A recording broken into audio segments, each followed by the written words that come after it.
ದೇವನಹಳ್ಳಿ ಅಂಬೇಡ್ಕರ್ ಅವರು ಭಾರತೀಯ ಸಂವಿಧಾನದ ಕರಡು ಸಮಿತಿಯ ಅಧ್ಯಕ್ಷರಾಗಿ ದೇಶದ ಸರ್ವೋಚ್ಚ ಕಾನೂನನ್ನು ರೂಪಿಸುವಲ್ಲಿ ಪ್ರಮುಖ ಪಾತ್ರ ವಹಿಸಿದವರು. ಜೊತೆಗೆ ಮೂಲಭೂತ ಹಕ್ಕುಗಳು ಮತ್ತು ದೀನದಲಿತರ ರಕ್ಷಣೆಗೆ ವಿಶೇಷ ಒತ್ತು ನೀಡಿದವರು.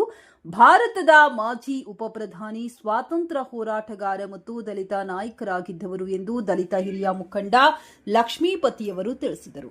ಪಟ್ಟಣದ ವಿನಾಯಕ ನಗರದಲ್ಲಿ ಭಾರತ ರತ್ನ ಸಂವಿಧಾನ ಶಿಲ್ಪಿ ಡಾಕ್ಟರ್ ಅಂಬೇಡ್ಕರ್ 134ನೇ ಮತ್ತು ಡಾಕ್ಟರ್ ಬಾಬು ಜಗಜೀವನ್ ರಾಮ್ ಅವರ 118ನೇ ಜಯಂತಿಯನ್ನ ವಿನಾಯಕ ನಗರ ಸೇವಾ ಸಂಘ ಹಾಗೂ ಡಾಕ್ಟರ್ ಅಂಬೇಡ್ಕರ್ ಬಹುಜನ ಸಂಘರ್ಷ ಸಮಿತಿಯಿಂದ ಆಚರಣೆಯಲ್ಲಿ ಭಾಗವಹಿಸಿ ಮಾತನಾಡಿ, ಇಂದು ದೇಶಾದ್ಯಂತ ಅಂಬೇಡ್ಕರ್ ಅವರ ಜನ್ಮದಿನವನ್ನ ಸಮತಾ ದಿವಸ್ ಅಥವಾ ಸಮಾನತೆ ದಿನವನ್ನಾಗಿ ಆಚರಿಸುತ್ತಿದ್ದೇವೆ ಎಂದರು.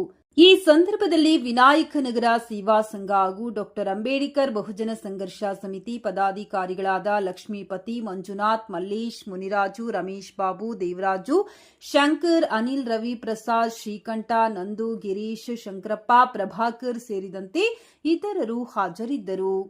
ಸಹ ಹೂಮಾಲೆ ಹಾಕಿ ನಮನವನ್ನು ಸಲ್ಲಿಸುವಂತಹ ಒಂದು ಹೆಚ್ಚಿನ ಒಂದು ಕಾರ್ಯಕ್ರಮ ಅಲ್ಲಿ ನಡೀತಿದೆ. ಅದೇ ರೀತಿಯಾಗಿ ನಮ್ಮ ದೀನ ದಲಿತರ ಒಂದು ಆಶಾಕಿರಣವಾದಂತಹ ಡಾಕ್ಟರ್ ಬಿ ಆರ್ ಅಂಬೇಡ್ಕರ್ ಅವರ 2ನೇ ಶಾಖಾ ಉದ್ಘಾಟನಾ ಸಮಾರಂಭವನ್ನು ಇವತ್ತು ದಿನ ವಿನಾಯಕ ನಗರ ಒಂದು ವಾರ್ಡ್ನಲ್ಲಿ ನಾವು ಆಚರಣೆ ಮಾಡ್ತಾ ಇದ್ದೀವಿ.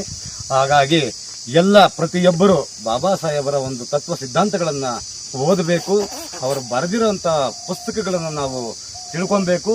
ಮುಂದಿನ